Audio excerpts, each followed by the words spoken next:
Bonjour, content de vous retrouver pour cette troisième session de vidéo. Nous allons voir ce que nous appelons les trois éléments.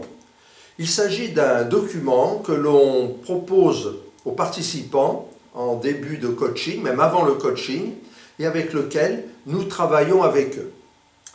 Trois éléments, c'est-à-dire que nous avons un certain nombre de sujets pour lesquels nous allons leur demander de nous donner des réponses. La première chose que nous suggérons, c'est de réfléchir sur trois compétences. Trois compétences qui indiquent comme cela vers quoi ils peuvent aller. Trois qualités. Les qualités et les compétences, ce n'est pas à confondre. Un enseignant qui a la compétence de la pédagogie, c'est une compétence. Si vous êtes comptable et que vous pouvez enseigner aux autres la comptabilité, c'est à ce moment-là une qualité que vous avez d'avoir de la pédagogie parce que l'employeur peut être intéressé par ce plus que vous apportez. Réfléchir aussi sur trois défauts que vous avez, pas des défauts simplistes, mais des défauts qui effectivement pourront permettre de montrer que malgré ce défaut, vous compensez ou que quelque part il apporte un plus dans l'emploi. Nous y reviendrons. Trois réussites. En réfléchissant bien, on trouve des réussites que l'on a eues dans sa vie.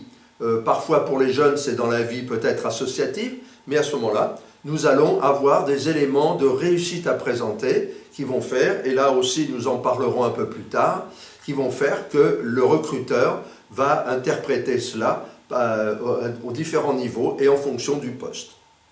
Des atouts. Les atouts, c'est plus que des réussites, c'est des possibilités que vous pouvez avoir pour aller plus loin qu'un certain nombre de personnes qui ont candidaté pour le poste.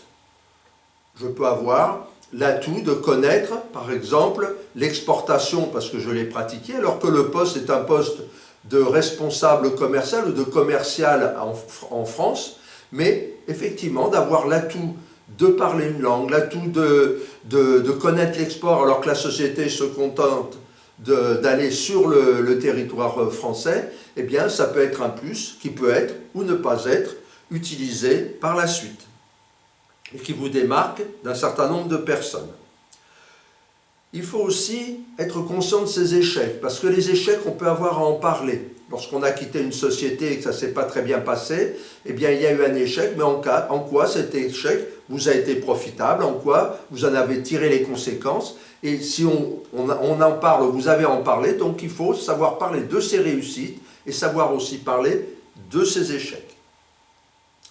Il faut parler aussi des changements difficiles qu'on a eu dans sa vie, des peurs en général que l'on a dans la vie, donc ça il suffit de le mettre noir sur blanc, c'est un travail que vous pouvez faire, soyez bien conscient que le temps, si on passe 10-15 minutes ensemble, et bien derrière il peut y avoir plusieurs heures de réflexion et de travail, si on veut suivre une forme de coaching effectivement.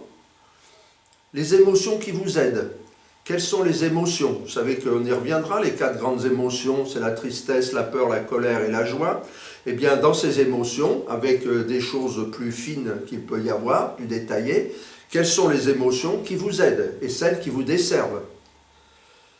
Les rêves que vous pouvez avoir, des difficultés à dépasser aussi. Vous pouvez aussi avoir des deuils à faire. Nous parlerons du deuil, le deuil de l'emploi perdu, le deuil personnel, de choses qui sont arrivées dans notre vie.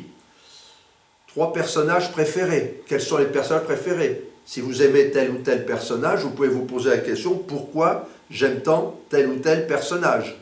Est-ce qu'il me ressemble probablement? Des personnes qui vous inspirent, ou vous ont inspiré, des écrivains, des gens qui sont dans le cinéma. Les fils conducteurs de votre vie. Quel est le fil rouge de votre vie? Moi, c'est la vente, mais après, il peut y avoir d'autres fils rouges. Ça peut être voyager, ça peut être s'intéresser à de l'art, etc. Quel est le fil rouge dans votre vie professionnelle et hors de votre vie professionnelle? Là, c'est quelque chose, c'est un dialogue entre vous et vous. Donc à ce moment-là, bien, vous allez être dans quelque chose, vous allez être d'une très grande sincérité, d'une très grande transparence. C'est un outil qui va vous permettre de réfléchir. Et puis important, les questions que vous redoutez en entretien. les questions que vous redoutez en entretien. Nous aurons un module justement sur ce qu'on appelle les questions difficiles en entretien. Vous verrez, c'est très, très fortifiant et très préparatif à l'entretien. Les questions que vous redoutez, eh bien, quelles réponses vous pouvez après porter. Et écrire quelles sont ces questions, et puis écrire derrière qu'est-ce que vous répondriez, c'est un travail de fond. Certains voudront faire à partir de ces vidéos un travail de fond pour être très forts lors de leur recherche d'emploi. Pas se contenter d'envoyer un CV, même s'il était bien tourné. Aller plus loin. Les 3 métiers que vous envisagez ou envisageriez. Et pourquoi vous êtes légitime dans cet emploi? Pourquoi vous ne l'êtes pas? Comment vous pourriez y arriver?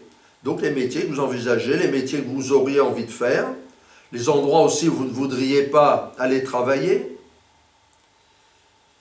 les motifs d'envie de retrouver un emploi. Quelle est votre envie de retrouver un emploi? Pourquoi vous avez envie de retrouver cet emploi? Est-ce que c'est uniquement financier?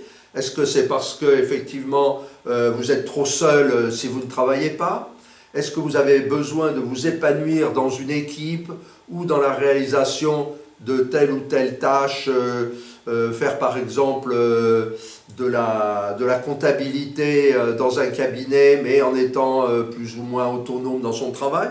Donc il faut réfléchir à tout ça si vous voulez bien vous connaître, être bien solide. Les motifs qui vont faire aussi que vous allez suivre ce coaching, même s'il est en auto-coaching via les vidéos, eh bien, qu'est-ce qui va faire que vous allez suivre ce coaching ou ne pas le suivre?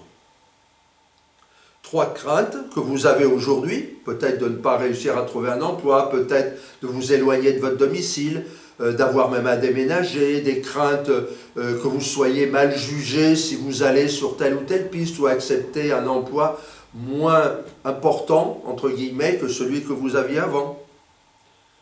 Et puis, 3 manques pour bien réussir dans votre nouveau job. 3 points forts en entretien d'embauche que vous auriez, 3 points faibles en entretien d'embauche. Là aussi, quelle réponse j'apporte à ces points forts, à ces points faibles.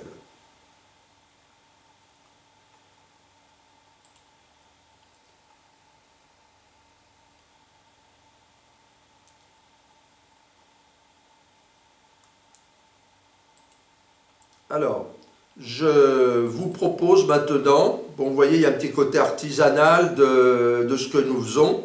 C'est la première fois que nous opérons comme ça, mais il était important pour nous de dépasser les formations uniquement en groupe pour vous permettre à beaucoup plus de monde d'avoir accès à ce que nous proposons. Alors, pour mieux vous connaître, nous vous proposons d'interroger 5 personnes autour de vous, 5 personnes qui vont vous donner un avis sur vos qualités. Et puis vous allez voir qu'est-ce que vous en pensez. Quelles sont celles qui reviennent le plus souvent comme qualité. Ça va vous permettre dans un temps un peu futur de travailler sur votre CV en mettant en avant ces qualités principales et de les mettre en avant en fonction du job visé. Voir qu'est-ce qui est le plus important pour vous dans votre job. Ça peut être, comme vous le lisez, la reconnaissance, la réalisation, la responsabilité, la sécurité, la stabilité, la variété. Personne n'est fait comme le voisin. Que cherchez-vous dans votre prochain job? Est-ce que vous cherchez plutôt quelque chose dans le dévouement, l'environnement, la famille, l'esthétique, l'influence? Plutôt aller vers le social, plutôt aller vers l'entreprise, plutôt aller vers quelque chose d'indépendant? Est-ce que vous cherchez du plaisir? Est-ce que la persévérance pour vous c'est quelque chose d'important? Tout cela, vous pouvez soit photographier les écrans, soit vous le notez. Est-ce que vous cherchez plutôt de l'argent, de l'autonomie, de la collaboration, de la considération, de la compétence, plus important, de la compétition, de la créativité? Est-ce que vous êtes quelqu'un plutôt curieux, intellectuel? Est-ce que vous voulez être plutôt dans le public, le privé, faire quelque chose de physique, quelque chose d'intellectuel? Est-ce que vous voulez des choses variées, simples ou répétitives? Tout ça, vous allez pouvoir l'étudier aussi.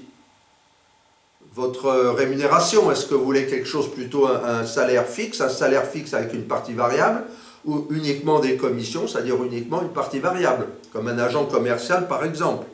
Est-ce que vous voulez qu'on vous propose de la formation? Est-ce que vous voulez qu'il y ait des choses qui fassent que vous allez pouvoir franchir des étapes hiérarchiques ou pas? Est-ce que vous êtes prêt à accepter des horaires de nuit, des horaires de week-end, des horaires où vous commencez tôt le matin, vous finissez tard le soir, ou pas du tout, suivant vos contraintes, suivant vos goûts, suivant vos possibilités aussi familiales? Est-ce qu'il peut y avoir des déplacements, pas de déplacements? Est-ce que vous pouvez voyager à l'étranger? La contrainte de voyager est-elle quelque chose de possible pour vous? Le type de contrat. Il y a des gens qui s'épanouissent en intérim, d'autres pas du tout. Ils préfèrent un CDD de 6 mois, après aller peut-être dans une autre entreprise, des fois c'est le cas dans le bâtiment par exemple, ou dans l'hôtellerie, et puis d'autres veulent un CDI, veulent une grande stabilité, voire une évolution ou pas d'évolution. Tout ça c'est votre personnalité, vous allez y réfléchir. Voilà. Est-ce que vous voulez exercer en bureau, en atelier, puis vous pouvez peut-être aussi trouver d'autres questions à vous poser. Donc si vous faites ce travail le plus honnêtement du monde, eh bien ça va déjà forger des objectifs, ça va donner des limites à votre projet, ça va peut-être éliminer des choses auxquelles aujourd'hui, eh bien, sur lesquelles vous ne vous interrogiez pas, et tout à coup, vous allez vous interroger sur ces sujets. Voilà. Sur cette troisième vidéo, je vous remercie de votre attention.